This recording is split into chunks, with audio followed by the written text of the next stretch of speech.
오늘 우리에게 주시는 하나님의 말씀 누가복음 24장 25절부터 34절까지 말씀입니다. 누가복음 24장 25절부터 34절까지 말씀. 저와 함께 한 절씩 교독하시겠습니다. 이르시되 미련하고 선지자들이 말한 모든 것을 마음에 더디 믿는 자들이여, 그리스도가 이런 고난을 받고 자기의 영광에 들어가야 할 것이 아니냐 하시고, 이에 모세와 모든 선지자의 글로 시작하여 모든 성경에 쓴 바 자기에 관한 것을 자세히 설명하시니라. 그들이 가는 마을에 가까이 가매 예수는 더 가려 하는 것 같이 하시니, 그들이 강권하여 이르되 우리와 함께 유하사나이다. 때가 저물어 가고 날이 이미 기울었나이다 하니, 이에 그들과 함께 유하러 들어가시니라. 그들과 함께 음식 잡수실 때에 떡을 가지사 축사하시고 떼어 그들에게 주시니, 그들의 눈이 밝아져 그인 줄 알아보더니 예수는 그들에게 보이지 아니하시는지라. 그들이 서로 말하되 길에서 우리에게 말씀하시고 우리에게 성경을 풀어주실 때에 우리 속에서 마음이 뜨겁지 아니하더냐 하고, 곧 그때로 일어나 예루살렘에 돌아가 보니 11 제자 및 그들과 함께한 자들이 모여 있어 말하기를 주께서 과연 살아나시고 시몬에게 보이셨다 하는지라. 아멘.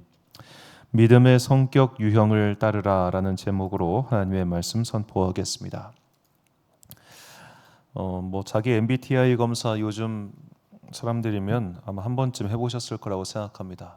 I 유형이 됐던, E 유형이 됐던, P 유형이 됐던, J 유형이 됐던 이런 다양한 성격 유형 검사가, 물론 그 검사가 그의 성격을 전부 말해 주는 것은 아니지만 적어도 그 성격 유형이 유형 검사가 유행처럼 번지면서 우리 사회에 한 가지 긍정적인 효과는 가져다 줬다고 생각합니다.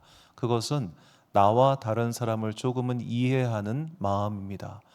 저 사람은 저런 유형의 사람이니까 일을 저렇게 하는구나. 이 사람은 이런 유형의 사람이니까 이 사람과 일을 잘하기 위해서는 이렇게 하면 좋겠구나 라는 거예요.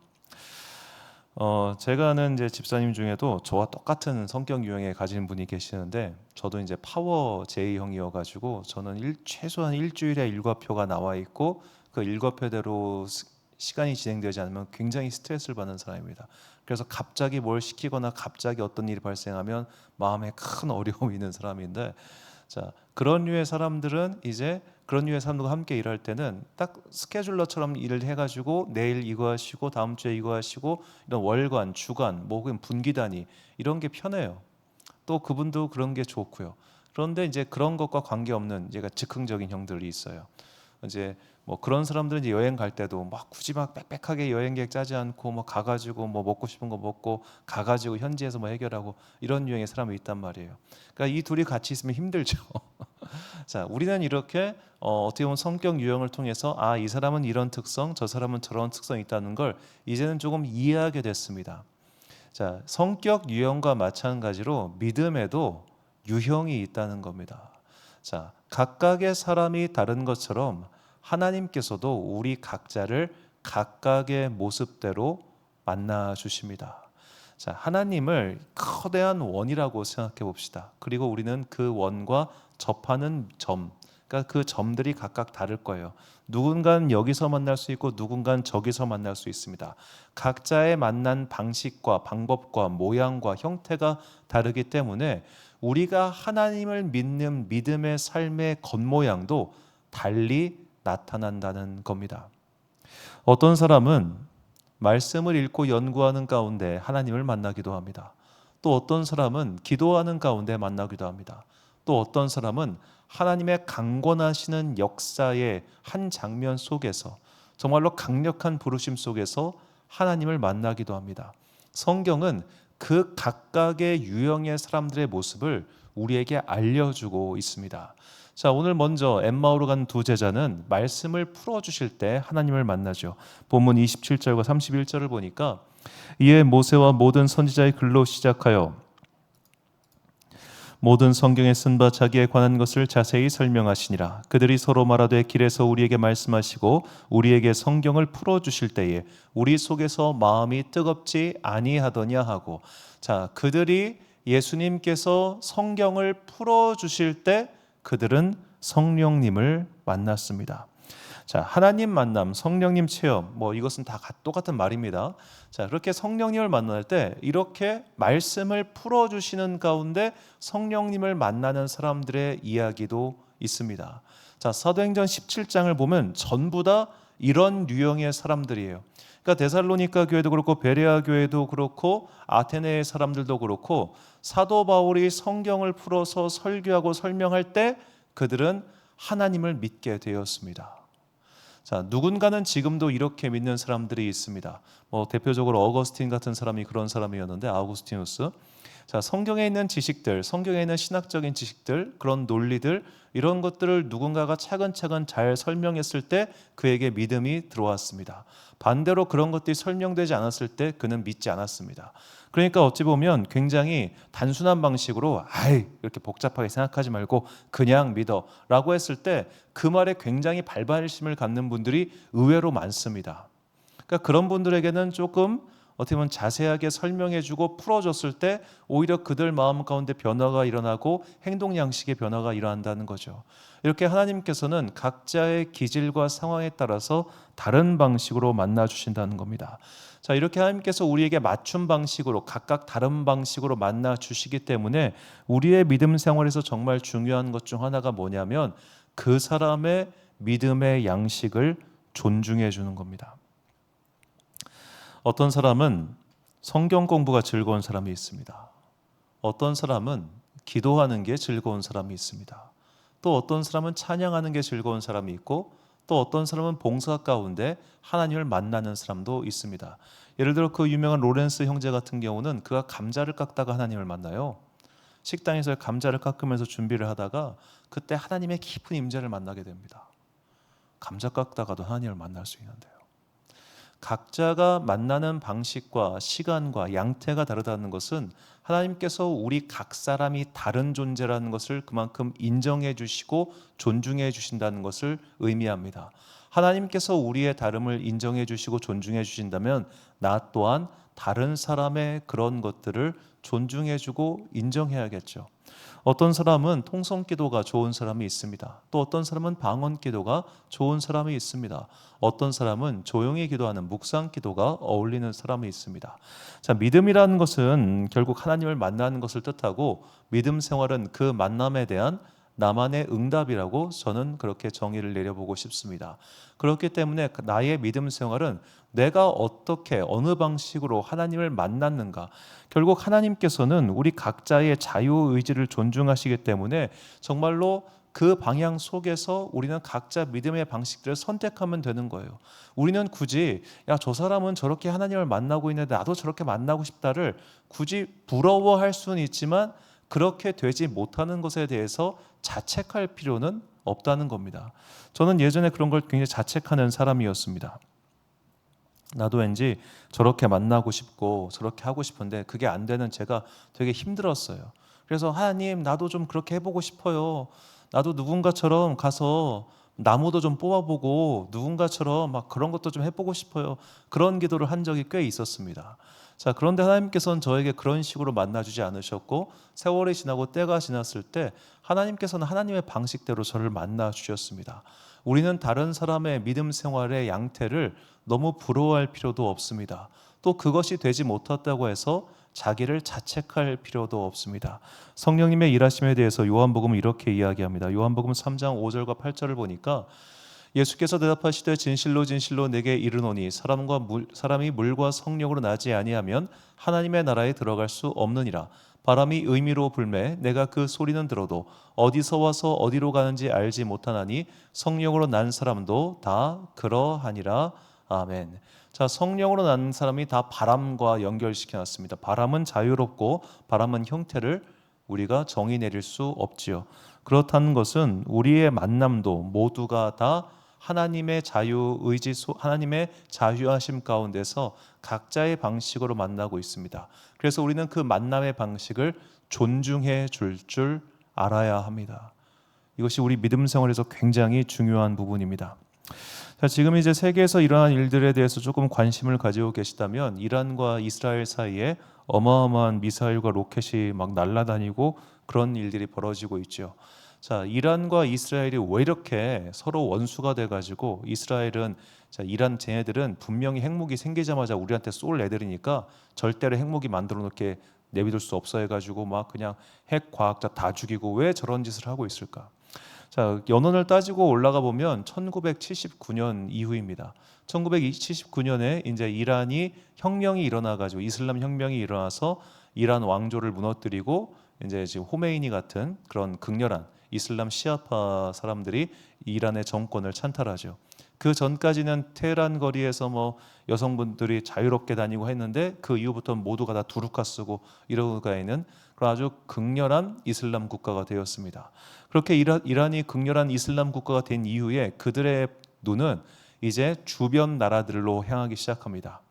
우리가 가장 경건한 이슬람이에요. 우리만큼 신실한 이슬람이 없어요. 그런데 주변을 보니까 얘네들이 신실하지가 않아. 이란과 사우디아라비아가 사이가 안 좋습니다. 안 좋은 이유가 뭐냐면 이란이 봤을 때 소위 이슬람의 종주국이라고 하는 사우디아라비아 쟤들은 신앙생활을 너무 대충 하는 거예요. 아니 어떻게 이슬람이 무슬림이 저렇게 신앙생활을 대충 할 수 있지? 그러니까 쟤들을 인정하지 않아.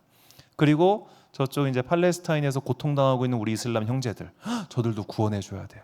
그러니까 이스라엘을 용납할 수가 없는 거예요. 자, 내가 가장 경건해요. 내가 가장 거룩해요. 내가 가장 이슬람 중에 무슬림 중에 무슬림이에요. 그러니까 세상 모두가 다 자기보다 못한 사람들이고 다 적인 겁니다. 그러니까 시아파 무슬림의 대두가 이제 이란인데 그래서 이란은 주변에 와는 수니파 이슬람과 다 사이가 좋지 않아요. 오죽하면 그 사우디아라비아의 그 빈살만 왕세자가 이런 말을 했다고 합니다. 우리 이슬람 문화가 1979년 전에는 이러지 않았다고. 이렇게 맨날 싸우고 지지고 볶고 미사일 쏘고 난리치고 그러지 않았다고. 이란이라고 하는 나라가 그렇게 극렬한 무슬림이 되자 그 다음부터 모든 것이 다 마음에 안 들기 시작한 거죠. 자, 오늘날 어떤 신앙인들도 이런 모습을 취할 때가 많습니다. 나의 경건이 모델이에요.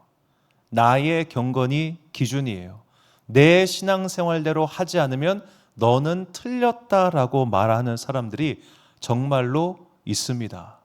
그래서 기도도 이렇게 해라, 말씀도 이렇게 읽어라, 믿음 생활도 이렇게 해라. 그렇게 하나부터 열까지 틀에 박힌 것 마냥 나와 똑같은 무언가를 만들어내려고 하지요.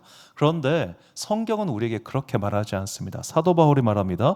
고린도서 7장 7절, 20절, 24절 말씀에 나는 모든 사람이 나와 같기를 원하노라. 그러나 각각 하나님께 받은 자기의 은사가 있으니 이 사람은 이러하고 저 사람은 저러하니라. 각 사람은 부르심을 받은 그 부르심 그대로 지내라. 형제들아 너희는 각각 부르심을 받은 그대로 하나님과 함께 거하라. 자, 부르심을 받은 그 부르심 그대로. 이게 중요합니다. 자, 성경은 우리에게 너희들은 반드시 결혼해가지고 자녀를 많이 낳아서 그 자녀들을 그리스도인으로 키워야 된다 이렇게 말한 적이 한 번도 없습니다. 우리가 오해해서는 안 됩니다. 물론 자녀를 많이 낳고 건강하게 자녀들을 믿음으로 양육하는 것은 정말로 중요한 일이겠죠. 근데 사도 바울은 말합니다. 꼭 그러지 마. 야, 남편 없는 게 얼마나 좋은 건데. 야, 자녀가 없으면 얼마나 좋은데. 그렇게 자유롭게 하나님을 섬기면서 하나님께 온전히 집중하면 되는 거지 꼭 남들과 똑같은 모양으로 살 필요는 없어 라고 말합니다. 자, 우리는 건강하지 못한 사람들, 부유하지 못한 사람들 보면 왜 저 사람은 하나님의 복을 받지 못할까라고 그렇게 혀를 끌끌 찰 때가 있습니다. 바꿔서 생각해 봅시다. 부유한 것이 복받음의 증거입니까? 건강한 것이 복받음의 증거입니까? 그 건강함을 가지고 나쁜 짓 하는 사람이 얼마나 많으며 그 부유함 때문에 인생이 오히려 구덩텅이에 빠진 사람이 얼마나 많습니까? 건강함과 부유함이라고 하는 우리가 흔히 가지고 싶어하는 그런 모습들은 반드시 믿음의 열매는 아닙니다. 오히려 그것은 때론 누군가에게 믿음의 함정이 될 수도 있습니다. 그래서 잠언 기자는 이런 말을 합니다. 잠언 28장 6절을 보니까 가난하여도 성실하게 행하는 자는 부유하면서 굽게 행하는 자보다 나으니라. 자, 우리 중에 그 누구도 가난하게 살고 싶은 사람은 없을 겁니다. 우리 중에 그 누구도 건강하지 않게 살고 싶은 사람은 없을 겁니다. 그러나 하나님께서 사도 바울에게 그 질병을 주셨듯이 교만하지 않기 위하여 하나님께서는 때론 누군가에게 부유함을 주시고 때론 누군가에게는 그 부유함을 허락치 않으십니다. 왜 그럴까요? 그 사람에게 그 부유함이 주어졌을 때 그 부유함이 오히려 그를 믿음의 길에서 떨어뜨려 놓을 수 있는 그런 유형의 사람이기 때문에 하나님께서 그에게 그것을 주지 않으셨을 뿐입니다. 우리는 그 모습을 보면서 왜 저 사람은 하나님의 복을 받지 못할까라고 그렇게 생각해서는 안 됩니다. 그가 부유하지 못한 것이 오히려 하나님께 받은 복입니다. 그가 부유하지 않기 때문에 그는 기도하는 사람이 되었고, 그가 건강하지 않기 때문에 그는 새벽마다 나와서 부르짖는 사람이 되었습니다. 그렇다면 그에게는 건강하지 않은 것이 복이겠죠. 여호와를 가까이함이 내게 복이야라는 성경의 말씀처럼 그것이 어떠한 방식으로 되었던 그런 여러 가지 일들로 인해서 내가 하나님께 가까이 가게 됐어요. 내 자식이 공부를 못해서 그것 때문에 애통하는 마음이 너무 커가지고 그것 때문에 하나님과 가까이 하는 게 버릇과 습관이 되신 분들 있습니다. 오히려 가난하고 오히려 돈이 없고 오히려 건강이 없어서 그것 때문에 하나님과 가까이 하게 된 사람들이 있습니다. 그들의 현실이 여전히 거기에 머물러 있다 할지라도 그들은 이미 하나님의 복을 받은 사람들입니다. 왜냐? 하나님과 가까이 하게 됐잖아요. 그래서 우리는 어떤 정형적인 틀을 놓고 이렇게 사는 사람이 하나님께 복받은 사람, 이렇게 사는 것이 신앙인의 모범, 이렇게 생각해서는 안 된다는 겁니다. 우리가 그렇게 틀을 갖춰놓은부터 그 다음부터는 하나님의 축복과 저주의 대상을 딱 갈라놓고 너는 축복받은 사람, 너는 저주받은 사람, 이런 식으로 평가질하면서 편나르고 자기 마음속에서 북닥북닥거리는 일들이 벌어진다는 거예요. 어제 우리 지역에 우리 교회한테는 좀 저 개인적으로는 좀 감사한 분인데 배방에서 이제 하시는 목사님이 뇌출혈로 갑자기 쓰러지셨어요. 이분이 50 한 셋넷 되셨나 그러신데 이 목사님이 이제 이 천안 지역에서 개척하신 지 오래되셨는데 벌써 지금이 네 번째예요. 그러니까 음봉에 처음 하셨다가 저기 천안 터미널 앞으로 갔다가 터미널 앞에서 한 번 더 했다가 지금 배방으로 가신 거예요.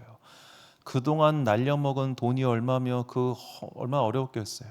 그러다 이제 배방에서 이제 참 감사하게도 좋은 분들이 오셔가지고 교회가 이제 조금 이렇게 올라가고 계셨는데 갑자기 뇌출혈로 쓰러가지고 좀 이게 마비가 좀 오셨다고 하더라고요. 병문안 가봐야 되는데 참 정말 열심히 사는 목사님이시고 그분은 이제 낮 시간에 일을 하세요. 방충망 공사 쪽으로 일을 하시는데 일을 하시면서 목회하시고 이렇게 하니까 아프셨겠죠.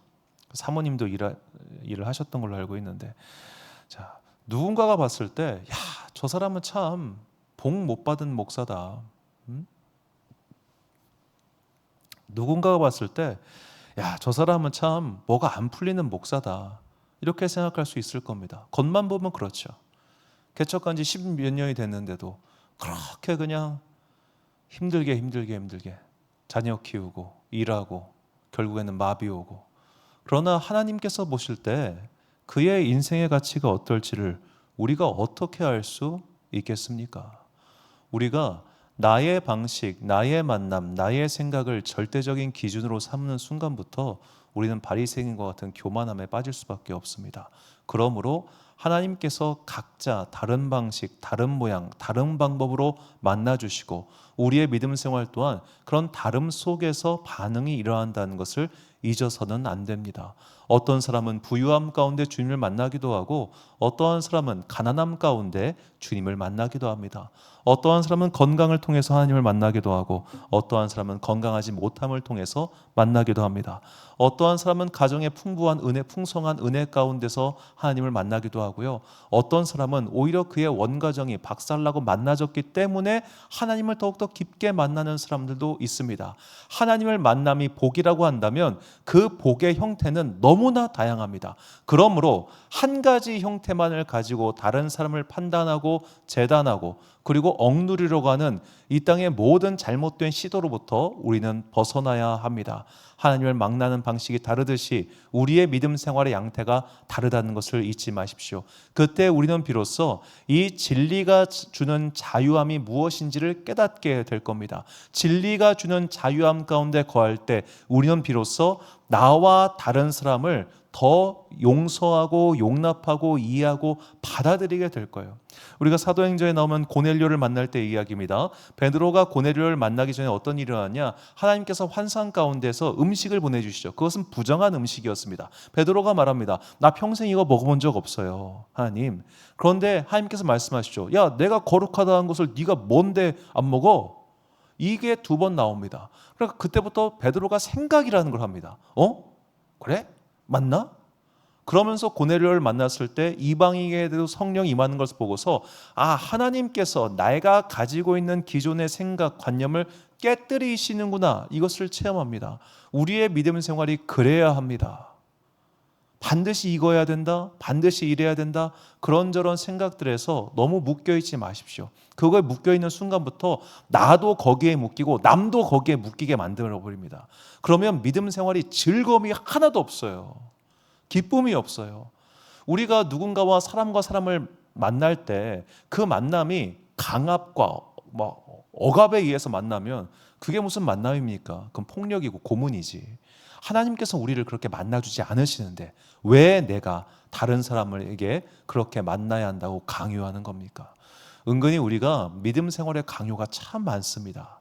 특히 내가 믿음 생활에 연수가 좀 차고 연수가 차지 않은 사람을 보면은 그렇게 하면 안 돼. 그렇게 주변에서 막 잔소리하고 가르치고 뭐하는 사람들이 정말 많아요. 그러면 안 돼. 그러면 안 돼요. 그 사람에게는 그 사람의 몫의 만남이 있는 거고 나는 나의 몫의 만남이 있는 겁니다.